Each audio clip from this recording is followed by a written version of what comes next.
Welcome to Guide Guru. We hope this video helps. You start by getting the phone ready. Unlock and stand on the home screen you want the clock on.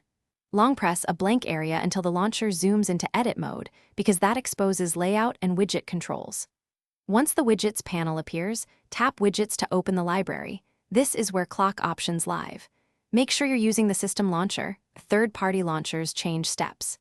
If your device is in simple mode, switch back to standard mode before continuing. Now pick the clock widget you want, digital, analog, or My Weather Clock. Tap and hold the chosen clock, then drag it to the target home screen.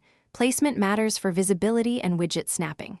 Once placed, long press the widget to reveal resize handles.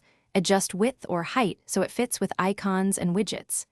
If the widget supports settings, tap the gear icon to customize time zone, 24-hour format, or style. Make sure there's enough free grid space to prevent overlap. Finish by customizing. Tap the widget, then open its settings to change style, set 24-hour time, and confirm the time zone so the clock displays correctly. Once done, test by locking and unlocking the phone to ensure it updates. If the widget won't place or disappears, clear the launcher cache in Settings Apps, show System Apps Launcher, then re-add it. If it still fails, switch briefly to the default launcher or restart the phone. Thanks for watching. Consider subscribing if we helped you today.